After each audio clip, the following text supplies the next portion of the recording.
नफखुन के माने फूंकना, और किसी चीज में जो फूंका जाता है तो फूल जाता है।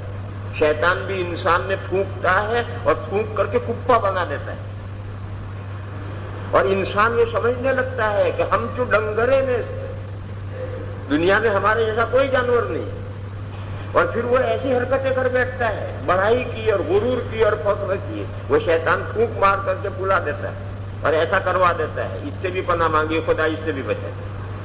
और नफस के माने हैं फूंकना, इस तरह से फूंकना कि उसमें हल्के हल्के थूक के जर्रात जाएं, थूक के हल्के हल्के अज्जा भी जाएं, इसका नाम है नफस। और ऐसा फूंका जाता है जादू मंत्र में। जादू मंत्र जब पढ़कर फूंकते हैं तो सिर्फ हवा नहीं निकलेगी, ऐसा फूंको कि थूक के हल्के से जर्रात भी जाए। यानी शैतान हम पर जादू करें, शयातीन हम पर जादू करें, जिन्नात हम पर जादू करें, इससे खुदाया हमें पनाह अता फरमाए। ये याद रखो, तफसील का वक्त नहीं, अजान होने वाली है। ये याद रखो, जादू ये असल फन जिन्नात का है। इंसान इस फन में जिन्नात के शागिर्द है। जादू ये उनका फन है, असल जिन्नात का फन है, इंसान तो उनके शागिर्द है। और इंसानों ने ये फन जिन्नात से सीखा है। हजरत सुलेमान अलैहिस्सलातु वस्सलाम के जमाने में जब हजरत के दरबार में इंसान और जिन्नात सभी इकट्ठा होते थे, उस जमाने में इंसानों ने जिन्नात से ये फन सीखा। और उस्ताद बहरहाल उस्ताद होता है, चाहे बुढ़ा हो जाए, उसके दाव कुछ अपने दाव महफूज रखता है, सारे दाव वो कभी शागिर्दों को नहीं सिखाता। लिहाजा वो आज भी जादू के फन में जिन्नात ही उसका है, इंसान उनसे बहुत पीछे। दूसरी बात, ये जो जिन्नात जादू के वाकयात हैं, हमारा तजर्बा ये है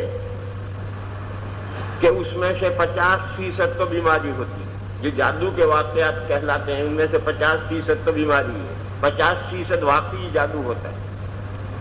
वो जो 50% वाकई जादू है उसमें से 90% जिन्नात के इंसान पर किए हुए जादू होते हैं।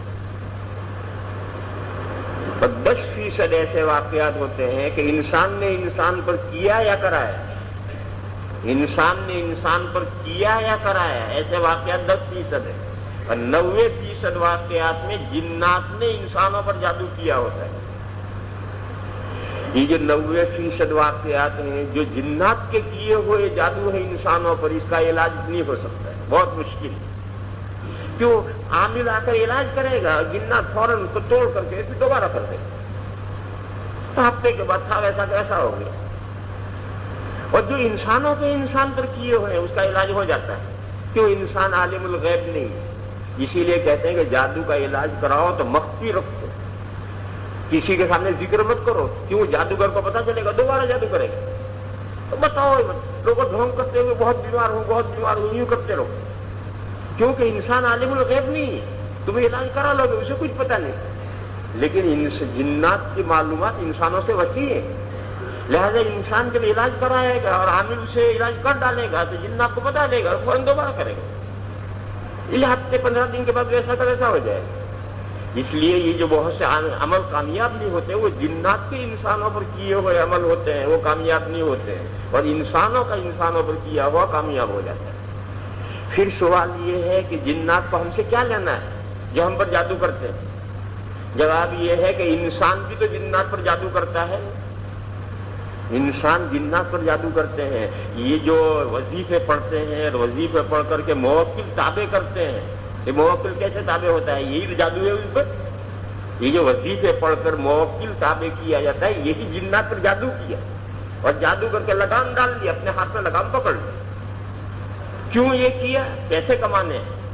तो इंसान की कुछ अगराज हैं, जिन अगराज के लिए वो ऐसी हरकतें करता है, जिन्नात पर इंसान जादू करते हैं और जादू करके अपने काबू में जिन्नात को कर लेते हैं। तो इसी तरीके से जिन्नात के भी कुछ अगराज हैं। वो क्या अगराज है? किसी पर आशिक हो गया, अपने फेवर में किसी औरत को करना चाहता है, किसी इंसान ने जिन्नात को कोई जरर पहुंचाया और उसे गुस्सा आ गया तो दुश्मनी में करता है। मुख्तलिफ मकासिद है। جیسے انسان انسان پر دشمنی میں کرتا ہے، وہ کسی وجہ سے بے خبری میں انسان ضرر پہنچا دیتا ہے جنات کو، اور اسے دشمنی ہو جاتی ہے، دشمنی میں جادو کر دیتا ہے، کسی پر عاشق ہو گئے جادو کر دیا۔